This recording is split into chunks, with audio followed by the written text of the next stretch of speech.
I thought I should take a slightly different approach and then address it as follows. That in our reflection, my colleagues have already mentioned this. What is past is prologue. Those who forget the past are condemned to repeat it. These are sayings which I'm quoting, they're not mine. And we need to look at the past, learn lessons, assess where we are, but I'll urge us most of the time, let's be forward facing, because sometimes dwelling too much upon the past can be depressing. But we are where we are, we need solutions, okay? Now, I took this from the World Bank website, and it says, according to the World Bank, Zambia is a large, landlocked, resource-rich country with sparsely populated land, okay? The population, they put it at 17.9 million, and the growth is 2.8% per year. This means Zambian population will double in 25 years. That's how we should see the problem. If we are worried about the debt now, nobody is stopping the population, so there'll be more Zambians to feed. So we really need to look at the problem, and just the other factors I had, I've got them on here. My colleagues, Mr. Mwamba has just gone through the debt side. But if we look at as an economy, Zambia enjoyed economic growth of 6.8%. That's impressive anywhere. Now, the way we sometimes talk negatively about Zambia, we may have missed that Zambia had been growing from 2000 to 2014. But then the GDP fell. Everybody remembers the drought. COVID has made the outlook for 2020 worse, in addition to the debt. Now, there is a positive, I've put at the bottom, political. Zambia is considered a stable country because we have had 5 successful elections. We should hold on to that bit. And we've got elections coming next year. Okay, now, the way I am choosing to look at the issues is, if we look at the cells of the copper mines, what lessons have we learned? The MMD government followed the instructions the donors said, okay, in selling the mines. And I remember some of the arguments were like, you're putting this too high, the price is too much, you must give more incentives. When the MMD did exactly what the donors were saying, and the buyers made the money, which was negotiated within 6 months, we, the Zambians, have become a laughingstock that we gave away the mines. The same people who were negotiating and pushing the government to make the terms favorable are now currently laughing at us for giving away the mines and saying the incentives were too generous. But also, something which is bad is local suppliers are given conditions for them to supply to the mines, 90 days payment. I've never seen that anywhere in any developed nation, where you supply and then after 90 days, you go to get your money, they tell you come next week. Even on 90 days, you don't get it, okay? So that's the current state. We need to look to the future, okay? We must not make the mistake we did when we sold the mines. And we must stipulate the involvement of local suppliers. Although we are complaining about debt, Zambia as a country is not poor. It's like we are sitting on gold.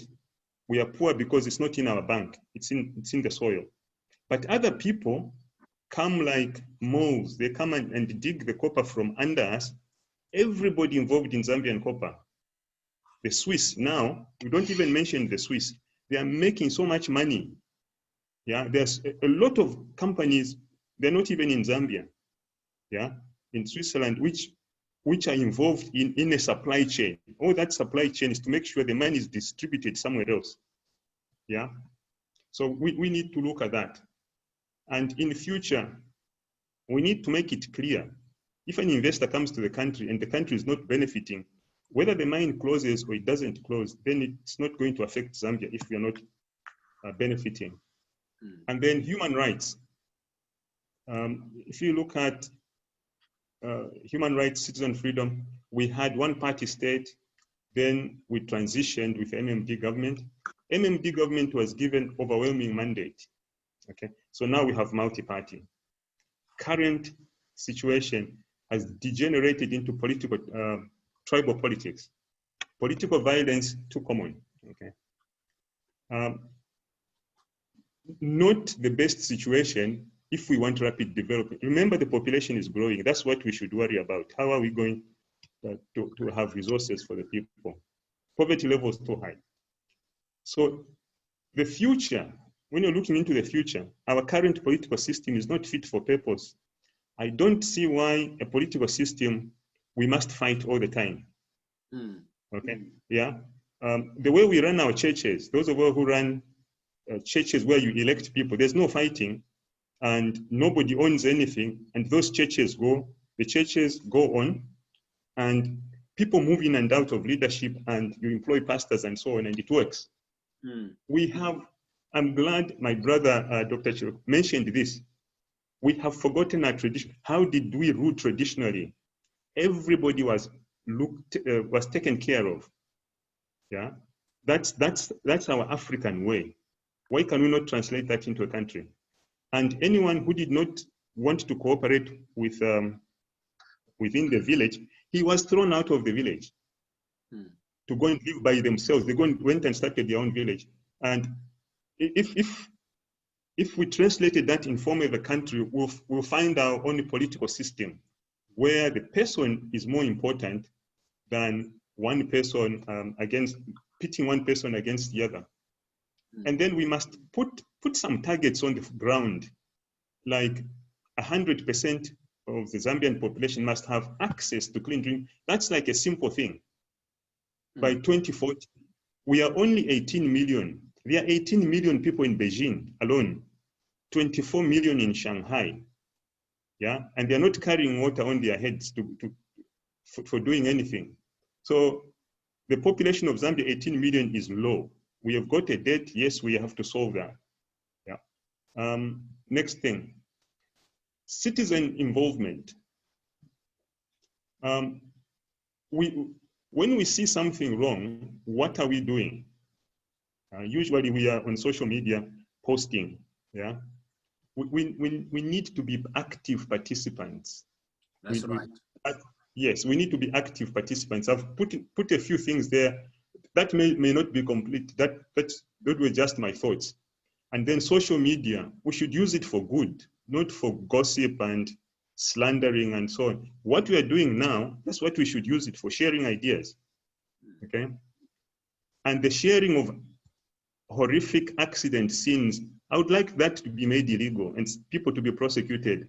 Because imagine what you would feel if you turned on into your Facebook and the post came up and it's your relative lying on the floor, dying, while somebody's walking around with a mobile phone filming for the world instead of phoning the ambulance. That should be made illegal.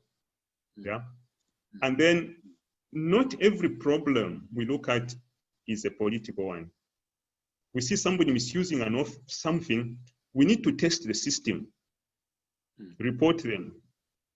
They don't do their job, report even the one you reported to. At some point within the system, there are people who have pride in their work like ourselves, who will take the action. And it's up to us to make ourselves, each other accountable. In red here, I have put something for us professionals, highly qualified. We must start thinking big. I think we had the Chamber of Commerce from Lusaka representative advising us. Yeah. We are not going to control our economy if those big mines are not owned by Zambians, okay? Because that's the story which will be there. The IMF, the Western people, they will come in, they want the resources for themselves. They will give advice so that they benefit, or sometimes we will be left with something. Whatever advice they give us, it goes wrong always on our side. They get their money back. That's the way I see it. I'm not a financial analyst, but when I stand back and I see whatever they give us, they will get their money, whichever way. Yeah. So we need to start getting control. And then government must start giving, you know, when they were inviting investors in big business, they were giving more incentives to foreigners. They should reverse that. They should give more incentives to Zambians. Can you imagine if all those big mines are owned by Zambians and the money is kept in Zambian banks? It would be easy for the government to borrow. There will be a lot of money available, okay? And then our NGOs and lawyers must really also stop. The few companies who get business from the mines do not benefit, because by the time they get paid for their contracts, most of them, after 90 days, they have borrowed from payday loan. So all their money comes and it's gone, and so it perpetuates their poverty. Yeah, maximum should be 30 days, and if they're paid a day after 30 days, penalty. That's how the system works. Otherwise, big companies should actually pay after 2 weeks. That's my opinion. So my short summary over here is Zambia. Yeah, yes, sir. Yeah, it is our job. That top heading is in the laws of Zambia. There is a protection of the fundamental rights of freedoms of the individual. If we are not implementing it right, we should not accept it. I would refuse. Somebody arrests me wrongly, I will refuse to accept it. They can drag me to court, whatever. I will refuse to accept it, and I'll keep on refusing. Okay. And I hope a lot of my fellow citizens cannot accept that, no, we've got a party who's misusing this. No, we should not accept, because the law of Zambia has guaranteed me the protection of the fundamental rights and freedoms. So it's up to us to keep the three arms of government: legislature, executive, judiciary. We must keep all three accountable. Yeah. And then the final part. I hope I am not stoned by anyone for saying this one. But if you cannot see yourself as part of the solution, then you could be part of the problem. Okay? Yeah, because as we complain, you must situate. I hope most of us can situate ourselves with working with a solution, because we are all agreed the current situation cannot go on. So together we must find a solution. But if we only sit and we can only find problems and cannot find a solution, and cannot even work with people trying to find a solution, then maybe we are making the problem worse. Okay, that's what I had prepared. And but disclaimer: this is just my thoughts, and I hope it's a beginning or contribution to a discussion. The actual details, especially investment, the professionals, those of us who are specialized, we must really test the government on this, yeah, and start working to invest. Otherwise, if all the industries are owned by foreign entities, the cash outflow will continue, and will continue being poor, yeah, because the size of the mines today in Zambia are such that we should not be as poor as we are. That's my belief. Thank you so much, Mr. Katebe.